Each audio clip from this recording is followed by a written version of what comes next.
Hoe kyk 'n gelowige na die toekoms?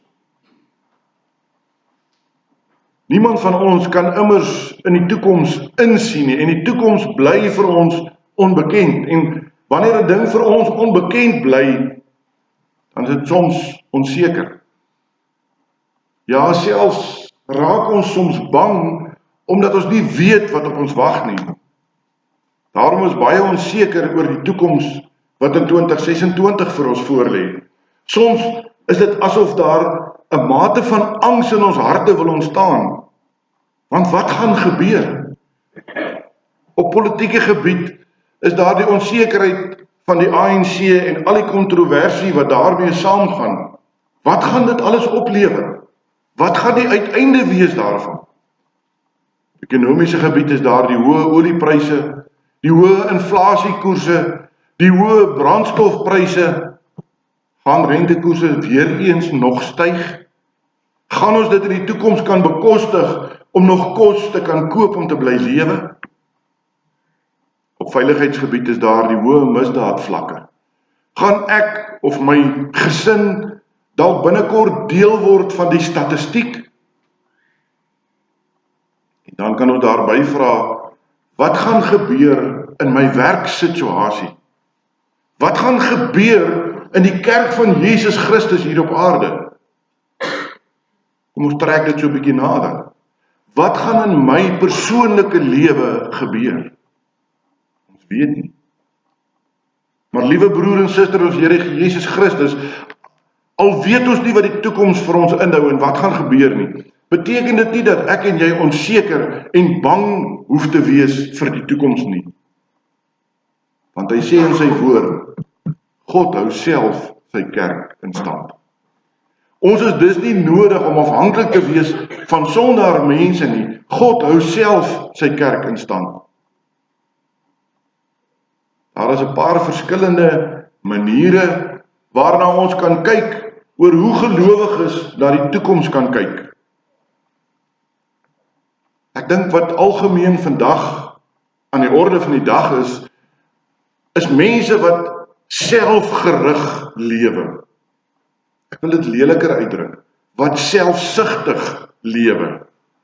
En so kyk hulle ook na die toekoms. Ons kan op 'n ander manier vir mekaar sê, as ons na die toekoms kyk, moet ons versigtig wees om nie in die eerste plek ons eie lewens die middelpunt van alles te maak nie.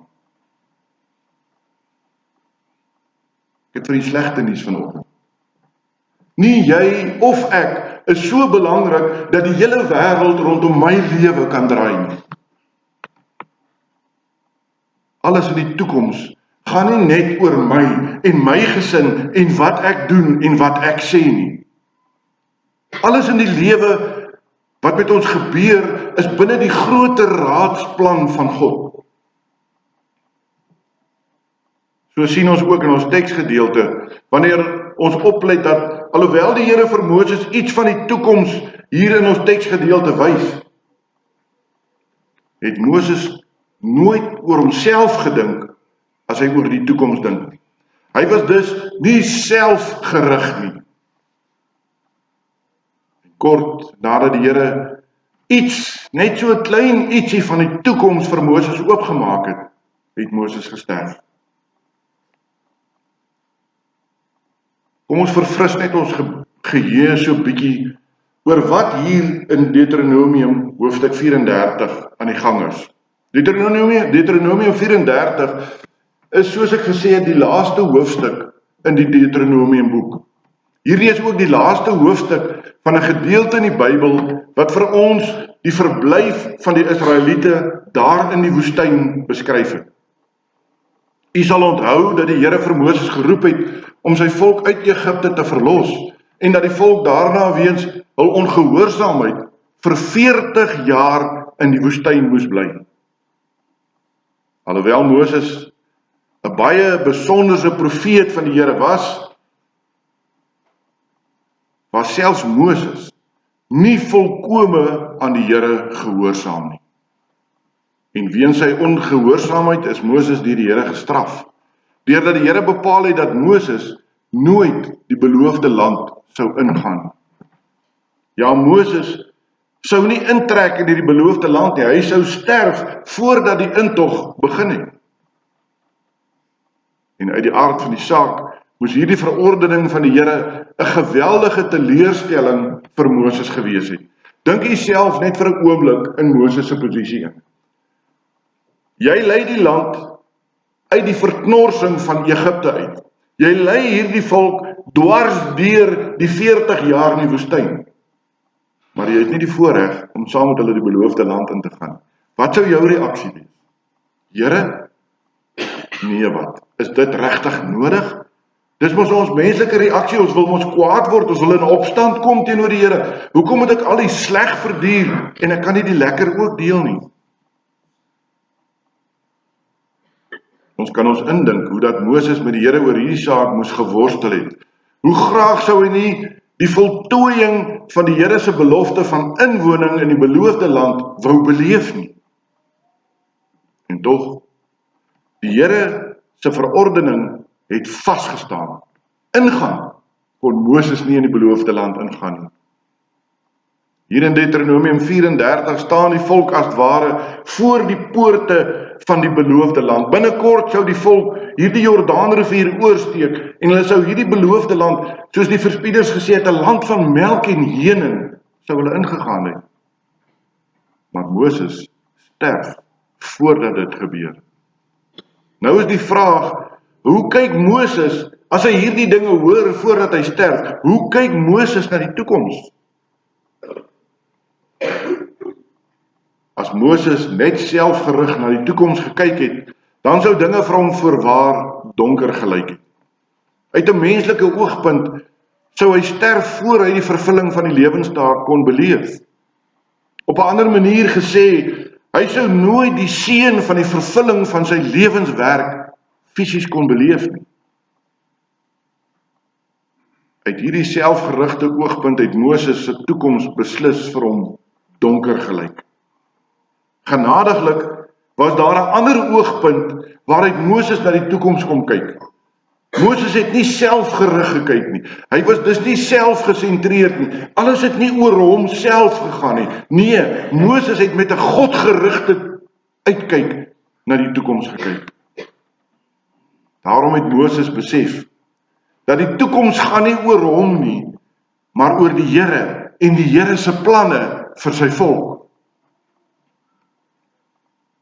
Daarom het Moses homself maar as 'n klein deeltjie van die groter geheel van die Here se plan met sy volk gesien. En daarom, dat as die Here vir Moses vanaf die berg Nebo die beloofde land wys, dit vir Moses moes gewees het asof hy die vervulling van sy eie lewe hier voor hom sien afspeel. In die vervulling wat volgens die plan van die Here met die volk sou gebeur het. Ek kyk na die toekoms. Maar hoe kyk ons na die toekoms? Hoe voel jy oor die toekoms wat voor lê? Of kom ek stel die vraag so 'n klein bietjie skerper. Selfs as ek vir jou sê dat jy hierdie jaar gaan sterf, hoe sou jy verder kyk na hierdie jaar? As jy net selfgerig na die toekoms kyk, is daar verskeie dinge wat die toekoms vir jou baie donker kan laat lyk. Maar as jy die oogpunt van die plan van God, wat hy vir sy mense en sy volk het kyk, dan sien ons die lig aan die einde van die tonnel. En daardie lig is nie 'n trein wat aankom nie. Ons kan nie anders as ons hierdie lig sien, dink aan 'n tweede manier waar volgens gelowiges die Bybel kan gebruik om na die toekoms te kyk nie. Die totale toekoms is in die hand van die Here. Die Here hou vas die toekoms. Hy weet nou reeds wat voor lê. Ek het reeds gesê dat Deuteronomium 34 die laaste hoofstuk in die Bybel is wat fokus op die verblyf van die volk daar in die woestyn. Israel het nou vir 40 jaar deur hierdie woestyn getrek en staan as ware hier voor die poorte van hierdie wonderlike land voor hulle. Hierdie land van melk en honing, hierdie beloofde land. Maar Israel is nog nie in die beloofde land. Verder, die land was nie leeg nie. Israel kon nie sommer net in die land intrek en gaan maak en breek soos hulle wou nie. Daar was ander volke wat in die land gewoon het. En daardie volke sou eers moes uitgedryf word.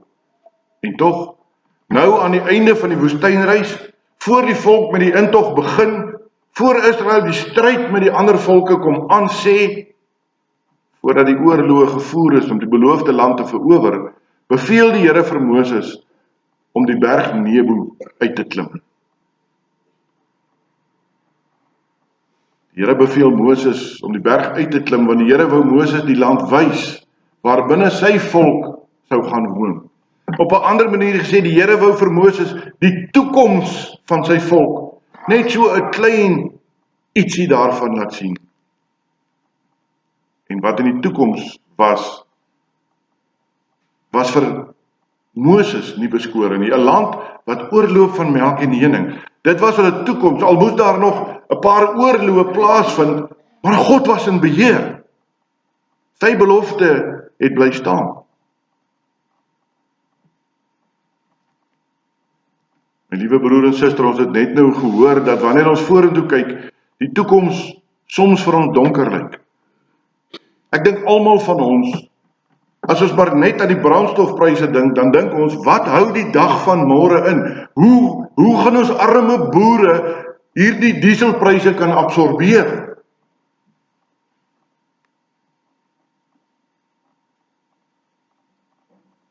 Die tweede faset waarvolgens ons moet kyk, van wat voor lê, sê dus, ons moet onthou dat die toekoms aan die Here behoort.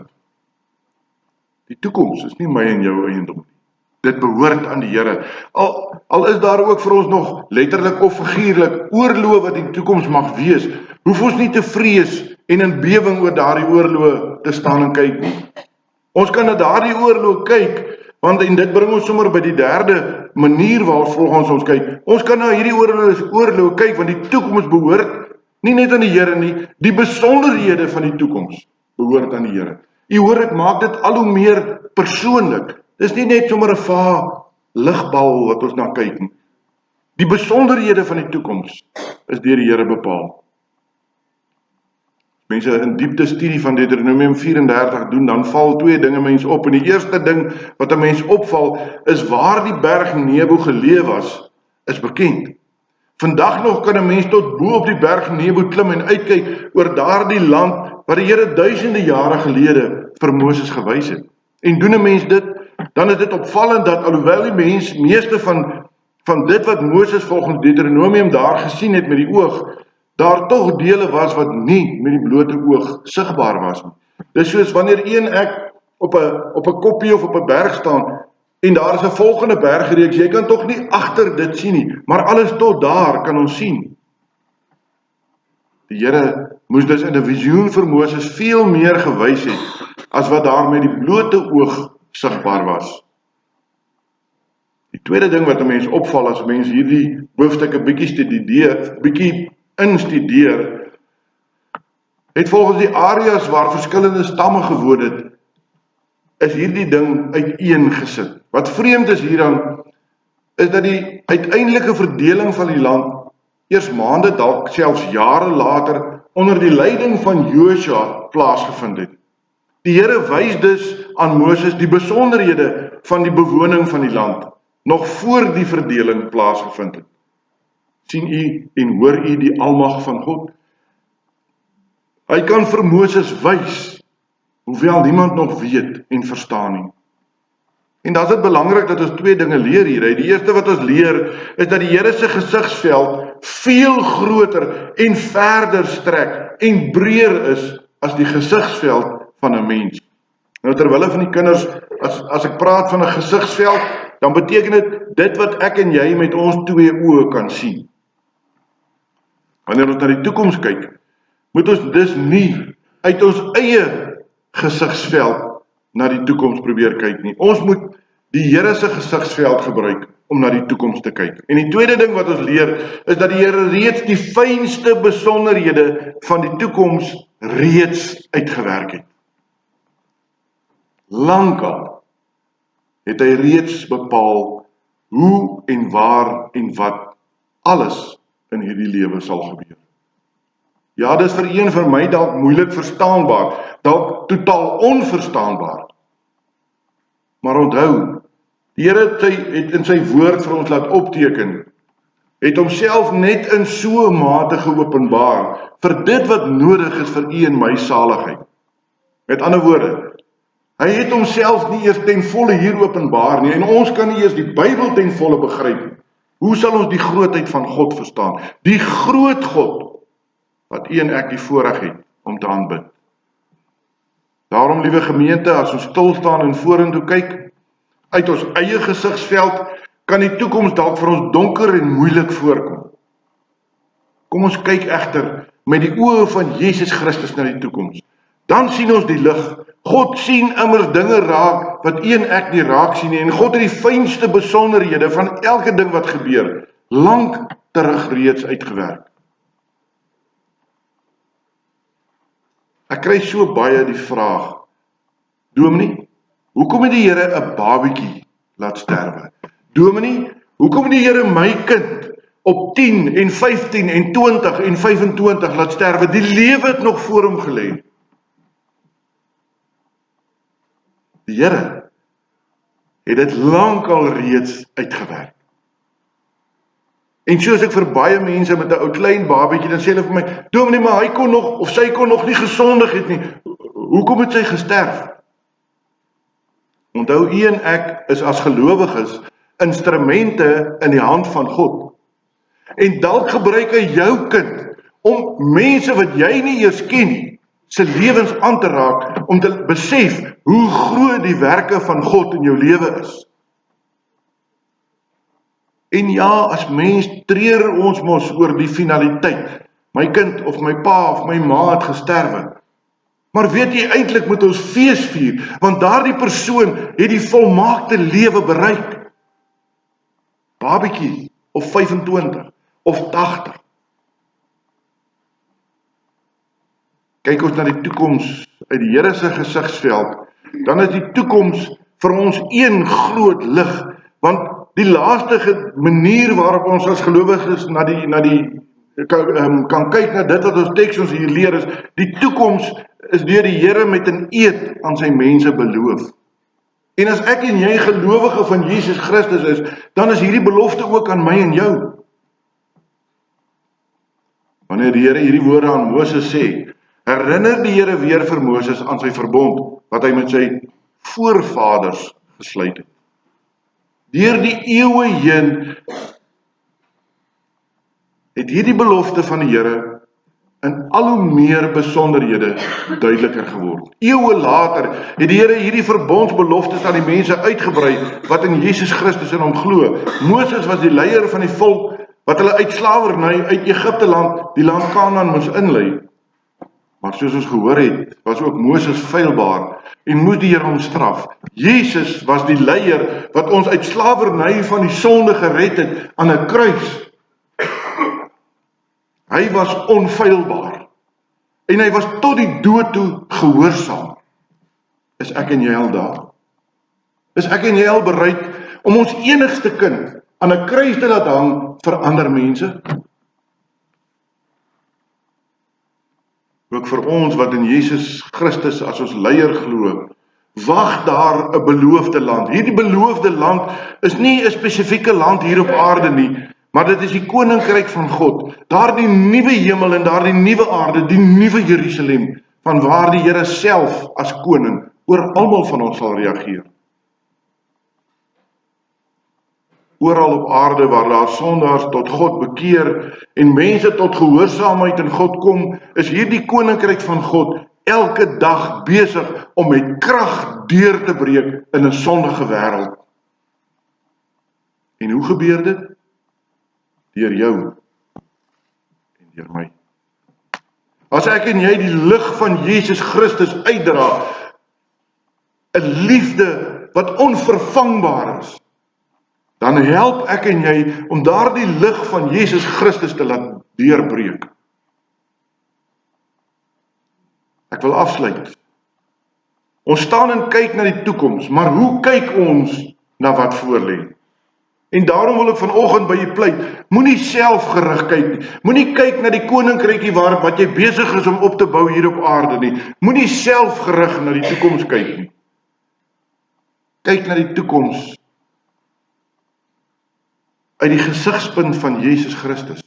Die toekoms is in sy hande. Die besonderhede van die toekoms het hy reeds bepaal. Die besonderhede van die toekoms is volgens sy beloftes. Ja, al is ons dalk bang vir die nuwe dinge wat voorlê. Al is ons dalk onseker oor die dinge wat gaan gebeur. Weet dit vandag. Dis in Jesus Christus, God drie-enig se hande.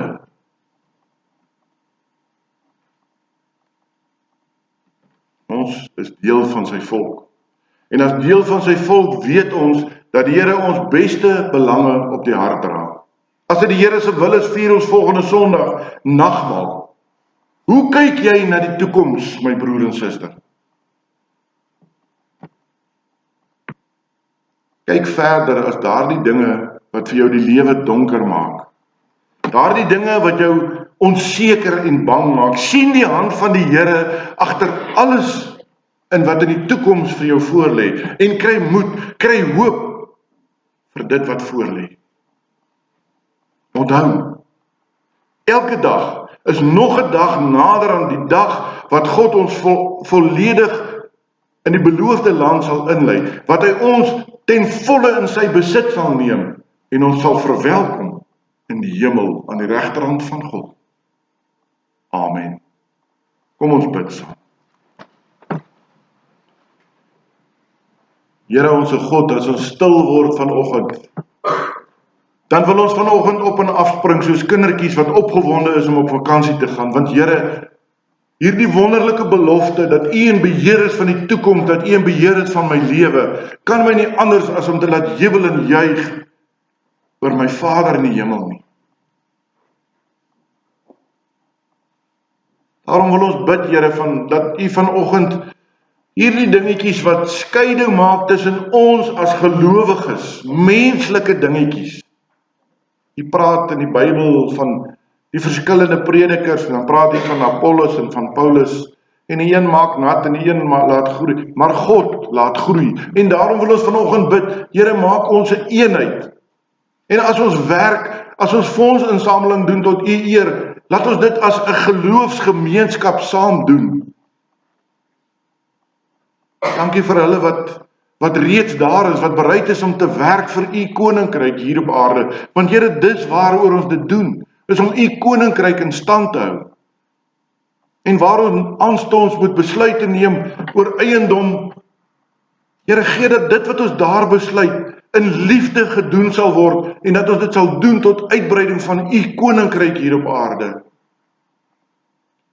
Dat ons nie selfgerig sal kyk daarna nie, maar dat ons God gerig sal kyk. En daarom wil ek ook bid, dat U ons elkeen sal help, om na ons medegelowige deur die bril van Jesus Christus te kyk, as 'n godsgeskape wese, wat saam met ons wil bou aan U koninkryk. Dat ons menslike geskille nou vir eens en vir altyd agter ons sal sit, en dat ons saam, soos 'n span osse wat die wa trek, ingespan sal word, en sal bou aan U koninkryk op aarde. Dankie vir soveel liefde, soveel genade, wat ons reeds ongevraagd uit U Vaderhand ontvang.